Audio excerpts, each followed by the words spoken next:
प्यारे बच्चों, कक्षा 6वीं के सामान्य विज्ञान विषय में पिछले अर्थात पहले पाठ में हम लोगों ने अनुकूलन के विषय में देखा और थोड़ा सा ये देखा कि पृथ्वी में प्राकृतिक संसाधन कौन-कौन से होते हैं, उन संसाधनों में कैसे प्राणी रहते हैं, हवा, पानी और जमीन के विषय में जानकारी प्राप्त की। अब इस दूसरे पाठ में उसके बाद होता है दूसरा पाठ शुरू होता है, जिसका नाम है सजीव सृष्टि। सजीव अर्थात पृथ्वी पर जितनी भी वस्तुएं देखते हो या जो भी हमें दिखाई देता है, दृष्टिगोचर होता है, उसे हम दो भागों में बांट सकते हैं। एक कहते हैं सजीव और एक होता है निर्जीव। तो आज हम सजीव सृष्टि के बारे में जानकारी प्राप्त करेंगे कि हम सामान्य विज्ञान के अंतर्गत सजीव सृष्टि में क्या-क्या घटक सजीव सृष्टि होते हैं, उनकी जानकारी प्राप्त करेंगे। तो पाठ 2 सजीव सृष्टि। अब सामने एक आकृति देख रहे हो, इसमें ढेर सारी चीजें तुम्हें दिखाई दे रही हैं। इसके आधार पे आसानी से तुम बता सकते हो कि क्या चीजें तुम्हें इसमें सजीव हैं, क्या निर्जीव हैं। दिखाई क्या-क्या दे रहा है? चित्र में देखो, एक पेड़ दिखाई दे रहा है, एक फुटबॉल दिखाई दे रहा है, पतंग, धागा, एक कुत्ता, एक मुर्गी, मुर्गी के चूजे, छोटे बच्चे, एक लड़की, किताब, घर, बादल, आसमान, चिड़िया, पंखा, खिड़की, घर का दरवाजा, एक डस्टबिन, बहुत सारी चीजें इसमें दिखाई दे रही हैं। अब जब इसको हम देखते हैं तो एक हमारे मन में विचार आता है कि इसमें कौन-कौन से चीजें सजीव हैं, कौन सी निर्जीव हैं। तो इसका इन सब जितनी भी वस्तुएं इसमें दिखाई दे रही हैं, इन सब का नाम लिखोगे। अपने मन से रफ में ये लिख करके देखो इसमें तुम्हें कौन सजीव दिखा है, कौन निर्जीव है। बाद में जब इसकी चर्चा करेंगे तो तुम उसमें सही गलत निकाल सकोगे कि हमने किसको निर्जीव समझा था, किसे सजीव समझा था। एक छोटा सा रफ का काम कर लोगे तो काफी अच्छा लगेगा। और जो दिखाई दे रहा हमने बताया, उसके अतिरिक्त जो दिखाई दे रहा है उसको भी आप उसमें देख सकते हो। क्यों परिसर के आसपास में यही सब तो दिखाई देते हैं। इसी में हमको सजीव और निर्जीव की जानकारी लेनी है। अब देखो क्या-क्या परिसर घटक क्या-क्या दिखाई देते हैं। इसमें जो चित्र दिखाई दे रहा है, उसमें एक पहले एक लड़का लड़की छोटे दिखाई दे रहे हैं और उसके बगल में देखोगे तो छोटा कुत्ते का बच्चा और छोटे जीव, पीछे एक छोटा सा गमले में पौधा लगा हुआ है, ये सब दिखाई देता है। उसके बगल में देखो वही कुत्ता का बच्चा थोड़ा सा बड़ा हो गया, लड़के लड़कियां थोड़े और बड़े हो गए, बगल देखोगे तो एकदम प्रौढ़ हो गए अर्थात आदमी पुरुष और स्त्री हो गए, कुत्ता और थोड़ा सा बड़ा हो गया। उसके बाद देखोगे तो जो पीछे जो पेड़ था वह और बड़ा हो गया, छायादार हो गया, बरगद का पेड़ है। और जो ये स्त्री और पुरुष दिखाई दे रहे थे, ये बूढ़ी और बूढ़े के रूप में आ गए, हाथ में लकड़ी आ गई। अर्थात इससे हमें क्या समझ में आता है, क्या होता है इसमें? इसमें होती है वृद्धि। बच्चा बड़ा होकर प्रौढ़, स्त्री पुरुष और उसके बाद बूढ़ी बूढ़ा बन जाता है। इस गुण को कहते हैं वृद्धि। तो जितने सजीव होते हैं उसमें एक गुण होता है, पहला ही गुण, उसे कहेंगे वृद्धि। अर्थात वृद्धि होने में जैसे हैं वैसे ही जो जन्म लेंगे वैसे ही नहीं रहेंगे, उनमें विकास होगा। इसको ही हम अपने विज्ञान की भाषा में वृद्धि के रूप में जानते हैं। मनुष्यों में सामान्यतः वृद्धि 18 से 21 साल तक हो जाती है। अर्थात जो ऊंचाई बढ़नी होती है वो सामान्यतः 18 से 21 साल तक हमारी वृद्धि हो जाती है। उसके बाद वृद्धि सीधे ऊंचाई न बढ़ करके हमें और वृद्धि तो लगातार पूरे जीवन भर होता रहता है, लेकिन जो दृष्टिगत वृद्धि है जो दिखाई देता है वह केवल 18 से 21 वर्ष तक होता है। अर्थात प्राणी को प्रौढ़ बनने में एक निश्चित समय लगता है। इस तरह से मुर्गी, गाय, कुत्ता ये बच्चे भी प्रौढ़ होते हैं, देखते होगे इसमें कितना समय लगता है, सबका अलग-अलग समय लगता है। ऐसा नहीं है कि जैसे मनुष्य की तरह इतने सब बड़े होंगे, ऐसे नहीं, सब प्राणी का जीवन काल अलग-अलग होता है। तो सबसे पहली जो सजीवों का लक्षण है या जो सजीवों में सबसे पहला गुणधर्म पाया जाता है, वो कौन सा पाया जाता है? वृद्धि। अर्थात उनमें जो होते हैं बड़े होने लगते हैं, बड़े होते हैं, इसको ही हम वृद्धि के नाम से जानते हैं। अब देखो इस आकृति में जो सामने दिखाई दे रहा है कि एक प्रयोग किया गया है, छोटा सा प्रयोग, बड़ा सरल प्रयोग है। गमले में एक पौधा लगाया गया है और पौधे को एक रस्सी से उसमें लगा करके हम उसको ऊपर बांध दिए। होता क्या है, कुछ दिनों बाद तुम देखोगे क्या होगा, दूसरे चित्र में देख रहे हो कि रस्सी जो है वह जो सीधी लटकी हुई थी वह रस्सी थोड़ा सा ढीली हो गई। ढीली क्यों हो गई? क्योंकि पौधे में विकास हुआ, पौधे में वृद्धि हुई। पौधा जितना छोटा लगाया गया था, कुछ दिन बाद खाद पानी लेकर के पौधा बड़ा हो गया। तो बड़ा होने से क्या हो, रस्सी तो उतनी ही बड़ी थी, क्योंकि रस्सी निर्जीव है, तो रस्सी तो बढ़ी नहीं, लेकिन पौधा बढ़ गया और रस्सी की पकड़ ढीली पड़ गई, रस्सी ढीली पड़ गई। इस तरह से हम देखते हैं कि जो सजीव प्राणी है उसमें वृद्धि होती है। क्या होती है? वृद्धि। और आ, आ, देखो, वृद्धि जो होती है किसी एक भाग में नहीं होती। ऐसा नहीं होता पौधा लंबाई में बढ़ गया।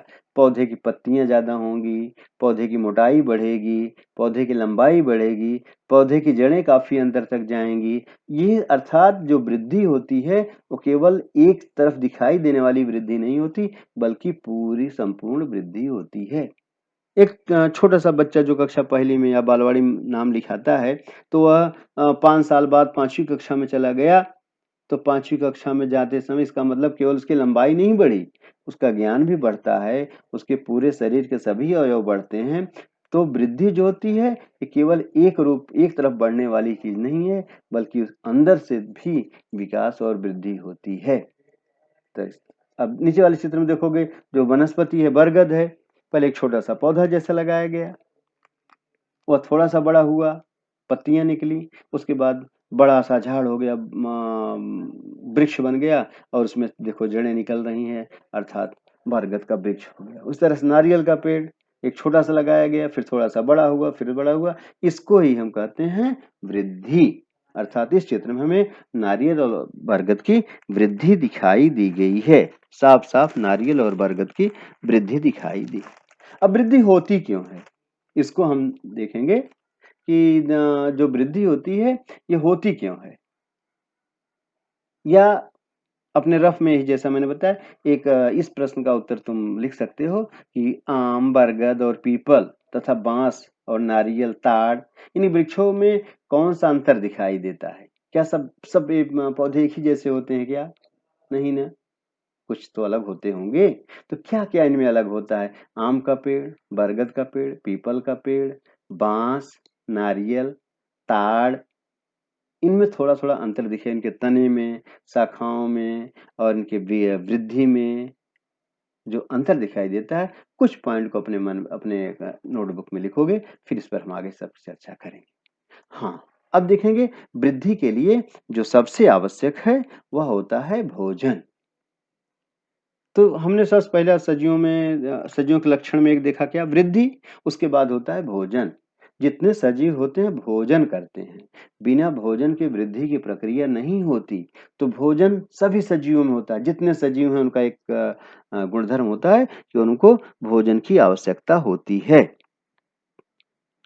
अब पहले आकृति में हमने फुटबॉल देखा था, फुटबॉल को किसी भोजन की जरूरत नहीं पड़ती है। मिट्टी का कोई टुकड़ा रखा गया है या पंखा रखा गया, पंखे को भोजन नहीं दिया जाता कि पंखा अगर उसको भोजन देंगे तो बहुत बड़ा हो जाएगा, अभी हम छोटा सा पंखा जो लगाएंगे वो पंखा उतना ही बड़ा रहेगा, वो पंखा बड़ा होने वाला नहीं है। टेबल है, टेबल उतना ही बड़ा रहने वाला है, क्योंकि वो भोजन ग्रहण नहीं करता। तो जो सजीव है वही भोजन ग्रहण करते हैं और भोजन ग्रहण करने से ही उसमें वृद्धि होती है। ऐसा कह सकते हैं कि वृद्धि और भोजन दोनों एक दूसरे के पूरक हैं। अब कहोगे जो पौधे हैं, पेड़ पौधे हैं, वो कैसे भोजन करते हैं? उनको तो भोजन करते कभी देखा नहीं। आप तो जो और प्राणियों को भोजन करते देखे होंगे, गाय, कुत्ता, बिल्ली, शेर, बाघ, बैल, भैंस, मनुष्य इनको भोजन करते देखते होगे, तुम भी भोजन करते होगे। भोजन करते हो तो तुम बड़े हो जाते हो, धीरे-धीरे तुम में वृद्धि हो जाती है।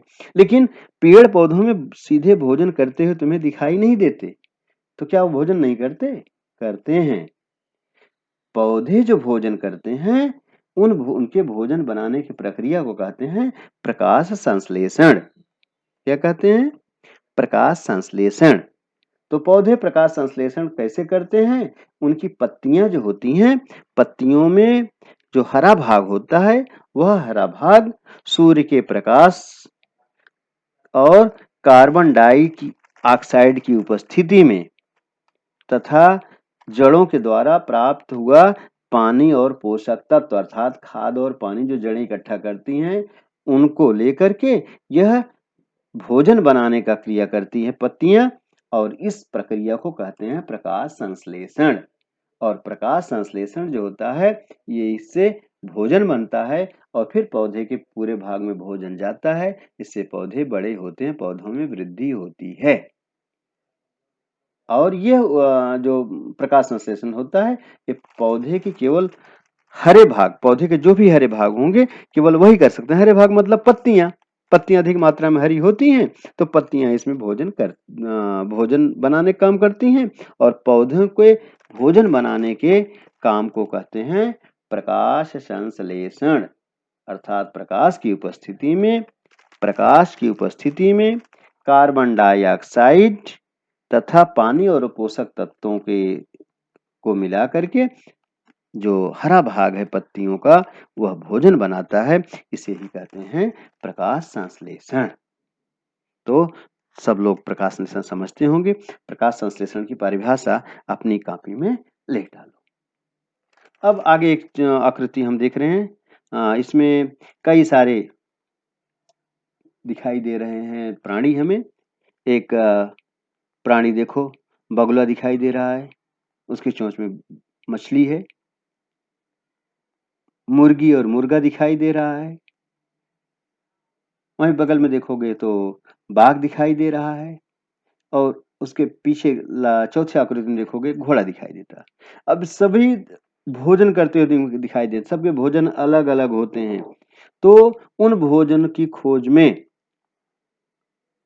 ये प्राणी भोजन खोज इसलिए करते हैं कि उनको भोजन की आवश्यकता होती है, भोजन करके उनको उनमें वृद्धि होता है। तो भोजन करने के लिए प्राणी क्या करते हैं? अपने भोजन की खोज करते हैं। जैसे बकरी, भेड़, घोड़ा, गाय, बैल, भैंस, ये सब प्राणी घास खाते हैं। इनका मुख्य भोजन जो है वो होता है घास। इसी तरह से जो कुछ प्राणी होते हैं जो मांसाहार करते हैं, अर्थात मांस खाते हैं। बाघ, सिंह, बगुला और जंगली प्राणी, ये सब प्राणी क्या करते हैं? ये सब किसी दूसरे प्राणी का शिकार करते हैं। और कैसे प्राणी का शिकार करते हैं? जो प्राणी घास पर आश्रित होते हैं, उनका ही शिकार करते हैं। अर्थात जंगली प्राणी और बाघ, सिंह, ये सब क्या कैसे करते हैं? ये ऐसे प्राणियों पर शिकार करते हैं जो अपने भोजन की आवश्यकता पूर्ति के लिए शाकाहार पर निर्भर करते हैं।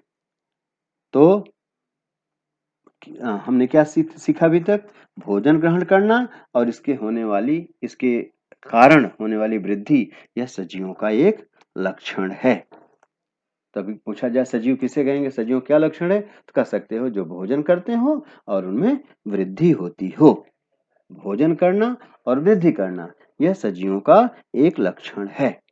इसके बाद हम देखेंगे सजीवों का दूसरा लक्षण, इसे कहते हैं श्वसन। श्वसन अर्थात सांस लेना। जितने भी सजीव प्राणी हैं, वो सभी सांस लेते हैं। जो सांस नहीं लेते उनको हम सजीव प्राणी नहीं कहते, उनको निर्जीव कहते हैं। निर्जीव अर्थात जिसमें जीव नहीं है। ये चश्मा, ब्लैक बोर्ड, चाक, डस्टर, टेबल, ये सांस नहीं लेते, भोजन नहीं करते, ये सब निर्जीव हैं। लेकिन जो सजीव प्राणी हैं, जिनको अभी मैंने बताया भोजन करते हैं, वे सभी प्राणी सांस भी लेते हैं।